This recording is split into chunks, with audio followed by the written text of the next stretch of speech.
This is about power. This is about deception. And this is about mind control. Dude is spinning the block, possibly with the ring in the hand and ready to set the date. This is how you get them to commit to you.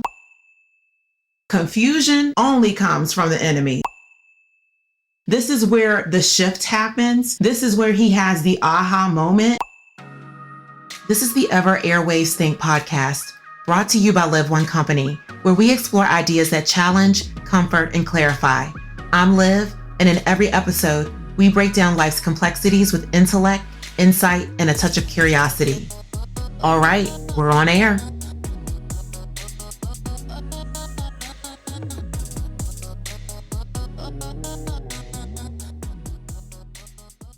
There is one way you can change a man. And what I'm about to share, you need to know that this is about power, this is about deception, and this is about mind control. But baby girl, if you get caught, you are on your own. Ain't no coming back from this.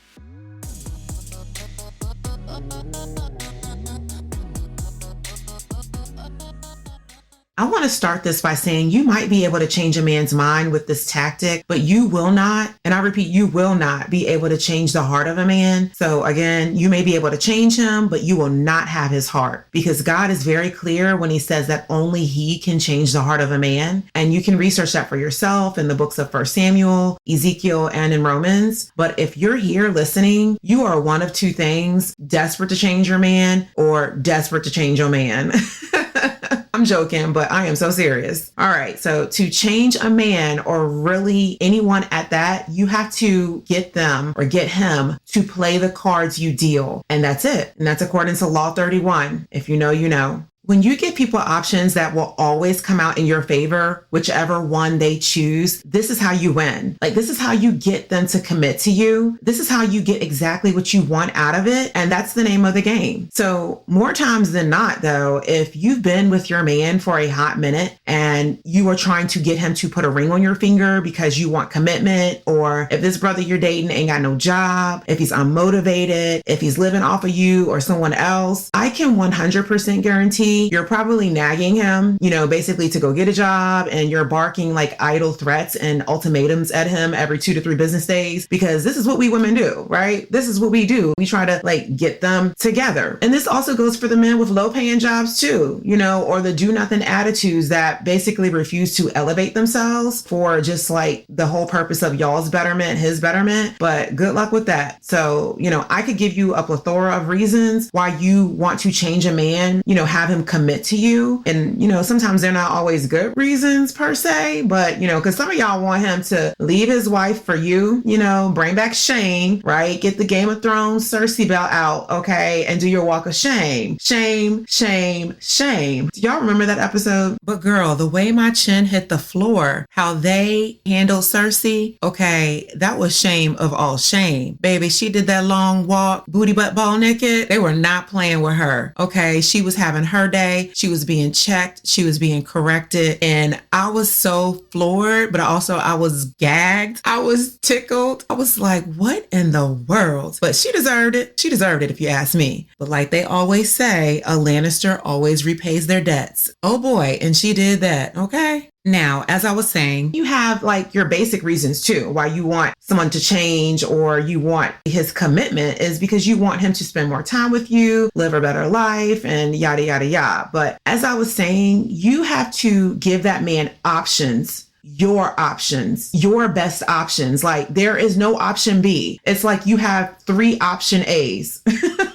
Maybe 2 option A's, this or that, but they're both option A and option A. It's no option A, B, just A and A. Let's go down the rabbit hole with this thing. Let me give you an example. If you tell your man he needs to gift you something and that he needs to choose from these 3 things: 1, buy me a G-Wagon, a G63 to be exact, in case my man is listening, okay? Or number 2, buy me a $17,000 Birkin bag. Or number 3, take me on a vacation to the islands of Saint-Tropez. France meets summertime up. He's going to cash you out. Any 3 of your choices, you're winning. Most likely it's going to be your top choice, which is going to be Saint Tropez, because it's the lesser of the choices, but it's really like your hidden choice. And why would he pick that one? Because it's the cheapest of the three options and you both get something out of it, but you're getting what you really want, which is the trip. And you did that to make sure the other two options you threw out there were still things that you wanted, but the prices were purposely way higher than what he may be willing to spend right now. So it's all mind games, making him feel he's in control, but you're the puppeteer, okay? You are the one pulling the strings. Now, this was a very easy and superficial illustration of how to control his decision by basically giving him a choice, but really it's the illusion of choices because you made the choice, not him. Let's get to the duplicitous example next on how to make a man change his mind and choose you and commit to you, because that's what you really want to know, right?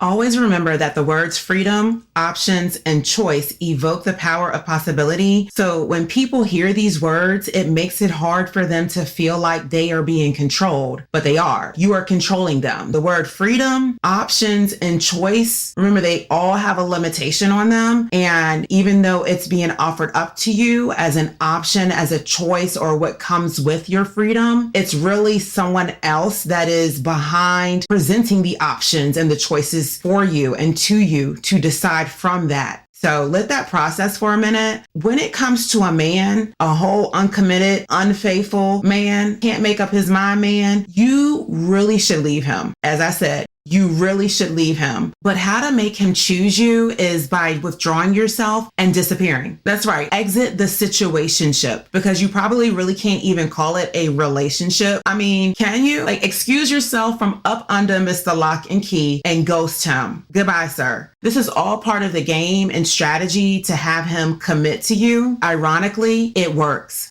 I will say that this will only work if you know you are the best woman this man will ever have and can ever get. If you're not giving top tier for his type, and what I mean by top tier is if you are the type of woman he would settle down with over all others because you're classy based, you're not run up and done up, you're domesticated, and because you don't belong to the streets, because baby, if you for the streets, I can't help you. This will not work, okay?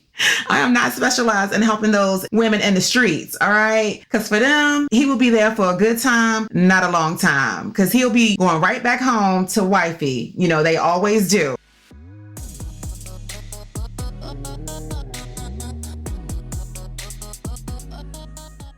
As I was saying before I was distracted by my own self, you have to let him see how things will fall apart for him without you. After you've offered him a choice, you're going to stay away from him while he suffers the consequences. Shout out to Robert Greene on this one, because this is not my theory nor my tactics, but his. And it's based off of real world history and strategy and tactics. There's an art to all of this, a whole science, right? Because what they say, there is nothing new under the sun. We just be recycling stunts and tricks from the 1500s.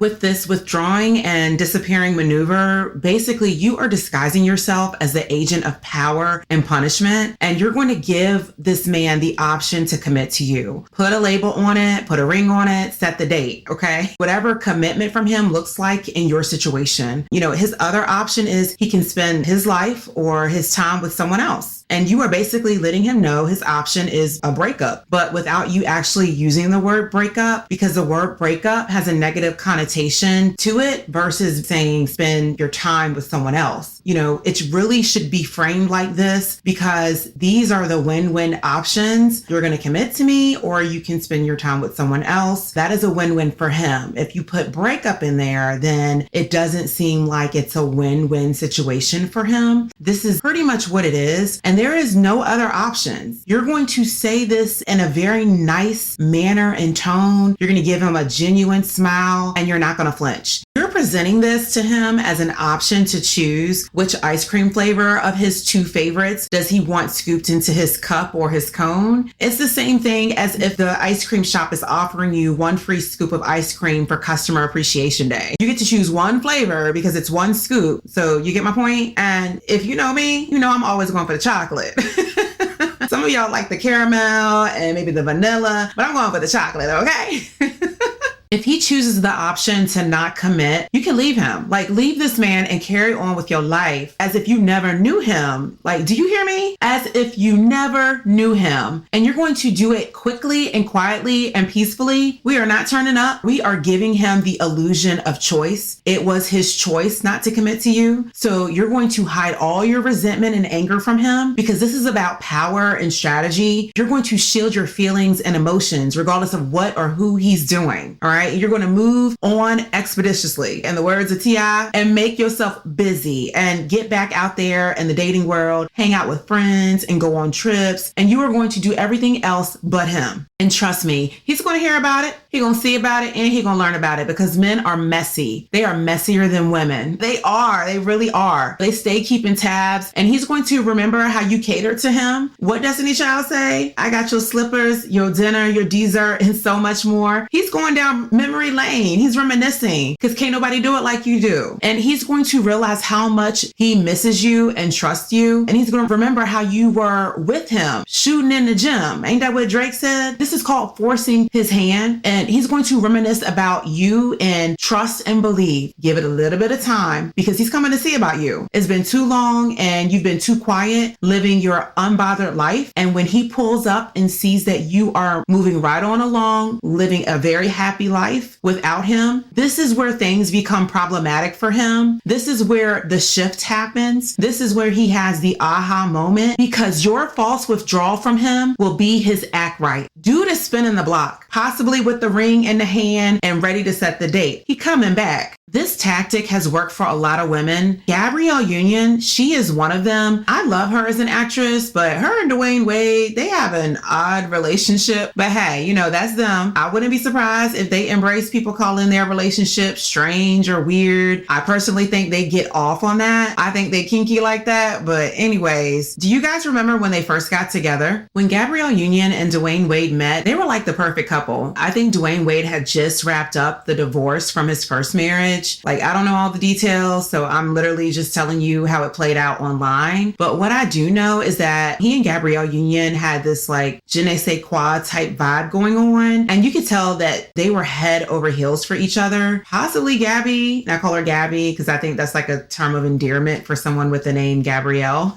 But especially her a little bit more because I do think Dwayne Wade was feeling himself at the time. I mean, hey, I've gone to a few Miami Heat games down in Miami on a few trips myself, and he definitely was giving that grinning type energy. I can see it from a distance, but hey, not me. It wasn't me, okay? Like, let's be clear. It was more of a general type, the way that he like looked at the crowd in different areas. I was just like, But I was like, okay, what you doing, sir? Right? Meanwhile, LeBron was on his best behavior because Mrs. Savannah James was not about to be playing with him, okay? I love how her resting face, it's always giving. It's giving trauma man if you want to, ladies. That's how she be at them games and everything. So you could tell though that Gabrielle really wanted a serious commitment from D Wade, but he was not willing to do that at the time. Let me not say not willing because I wasn't there, but what I do believe is he probably just didn't want to jump into another marriage right after he had just wrapped up one. They basically were having bumps in the road because Gabrielle, like all women, most women, right? They want this commitment from their man. They want full commitment. They want to get married. They want to have a baby, a family. She was getting older. And I will say, I know she's now like in her early 50s and she looks great. I mean, she really looks amazing. A lot of these Black women in their 50s and up, they look phenomenal. I mean, okay, they look buttery skin, buttery brown, cinnamon, chocolate skin, and all that goodness. And I'm so grateful that when I hit my half a century and I still have quite a ways to go, I know I will be on point. Okay. Because my mama on point and my grandma on point. All right. Black is not cracking over here. I love that about us. I love how the melanin just stay melanin for ages and centuries. But as I was saying, Gabrielle gave him these options. You can commit to me or you can enjoy your life with someone else. That's what she probably said. More than likely, she probably was executing this strategy unaware. And D Wade was not making that commitment at the time. They ended up breaking up, and at least that's how the story played out on social media and the blogs. And during their breakup, that man had a whole break baby. And I was so taken back when that came out. I was like, boy, now why did you go do that? Like, why? Right? You and Gabby still had a chance. So tell me why that girl that he had the break baby with, why she ended up on Basketball Wives for a season. I don't really remember her name, but D Wade had a gag order on her, so she really couldn't talk about the situation at all. And I think she was like a one and done for her season there. I don't know. I really don't watch the show anymore. It's been years since I've seen the show, but I just remember like there was a season she was on there. But guess what? D Wade spun the block, begging and pleading with Gabrielle. He missed his Gabby. She got her ring, her man, and finally a baby. Gabrielle finally got what she wanted, which was commitment, a ring, marriage, a family, and her baby. She got all these things when she controlled her options. And that's what you have to do sometimes to make a man commit to you. This is not the short game. This is the long game. You're not trying to win the battle. You're trying to win the war. We coming for blood. Not blood, not blood. They can have the battle because I'm taking the war. He's coming back in full armor and riding on his white horse and waving that white flag. He is surrendering, right? Especially when he knows what's right for him. If you can't commit to the strategy fully, don't even try this because he will call your bluff and you will lose and you will get your feelings hurt. You've been warned.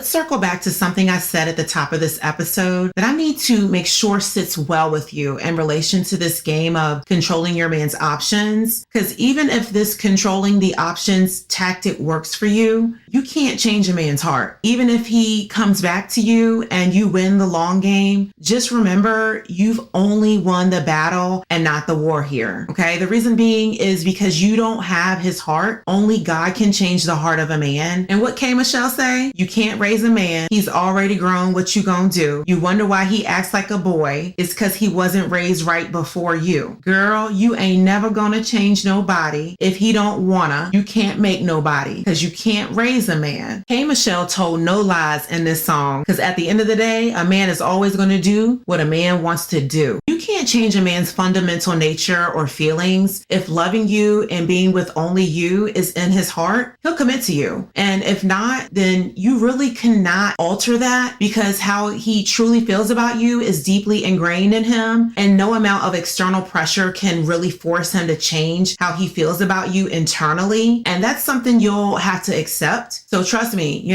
God would never want you to settle with someone who doesn't have these mutual feelings about you. Like God doesn't operate like that. God always operates in love and not in any mess. And he's pretty clear about that throughout the Bible, especially in the book of Corinthians. So confusion only comes from the enemy. So if you are confused, it is not of God. All right. If you're confused about your man, if he love you, it's not of God because God is only about love and never the author of confusion.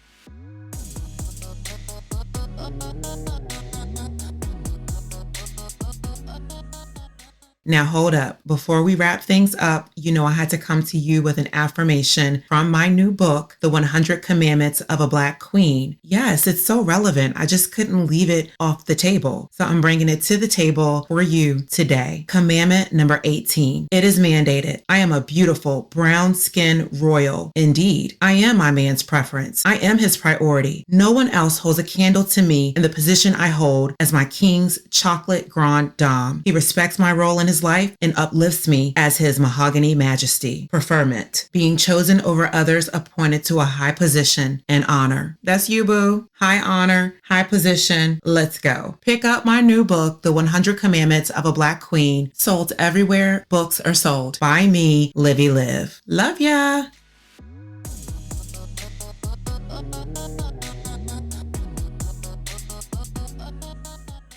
My beautiful Ever Airwaves Think podcast friends, I am wishing you the best with your situation, but it's even more important that you are desiring the best for yourself and that you have the best because you don't deserve anything less. Thanks for listening to the Ever Airwaves Think podcast. If today's episode made you elevate, share it with someone who needs it. Until next time, keep questioning until you have those answers. I'm out.